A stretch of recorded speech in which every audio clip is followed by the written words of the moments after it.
Greetings. Today we continue the Bride Unveiled Part 4. We are looking at the second of the 7 covenants that are fulfilled in these final 2 chapters within chapter 21, 3 of them, and then 4 in chapter 22.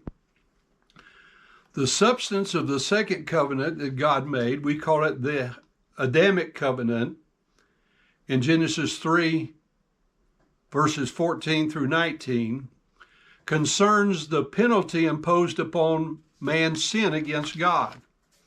It says, "And the Lord God said unto the serpent, Because thou hast done this, thou art cursed above all cattle, and above every beast of the field. Upon thy belly shalt thou go, and dust shalt thou eat all the days of thy life. And I will put enmity between thee and the woman, and between thy seed and her seed. It shall bruise thy head, and thou shalt bruise his heel. Unto the woman he said, I will greatly multiply thy sorrow and thy conception. In sorrow shalt thou bring forth children, and thy desire shall be to thy husband, and he shall rule. He shall have authority over thee. And unto Adam he said, Because thou hast hearkened unto the voice of thy wife, and hast eaten of the tree of which I commanded thee, saying, Thou shalt not eat of it, cursed is the ground for thy sake. In sorrow thou shalt eat of it all the days of thy life.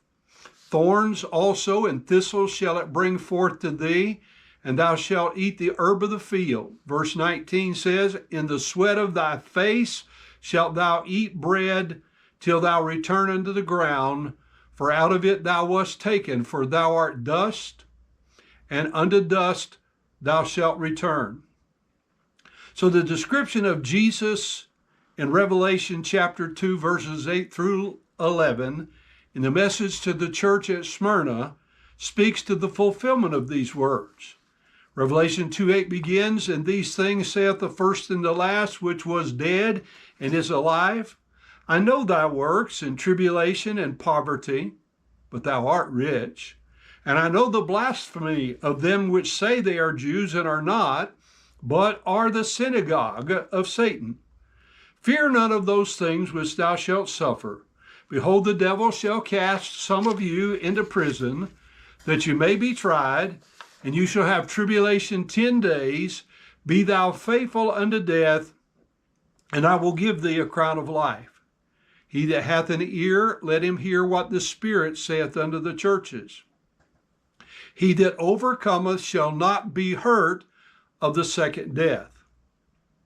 Now, Revelation 21 in verse 4 speaks of the fulfillment of this purpose and promise with these words, "And God shall wipe away all tears from their eyes, and there shall be no more death, neither sorrow, nor crying, neither shall there be any more pain, for the former things are passed away."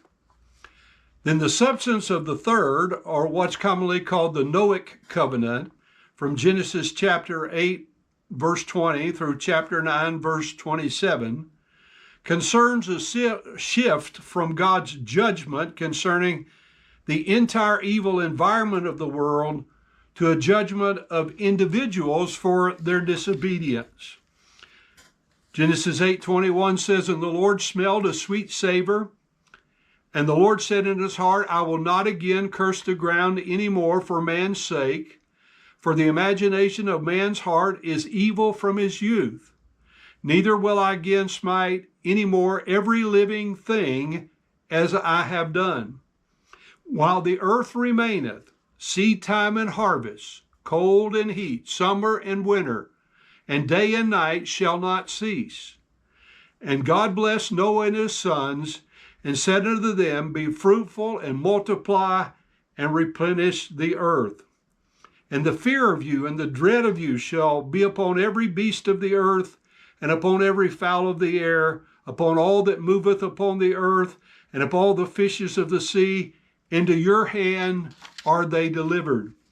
Every moving thing that liveth shall be meat for you, even as the green herb have I given you all things. But the flesh with the life thereof, which is the blood thereof, you shall not eat.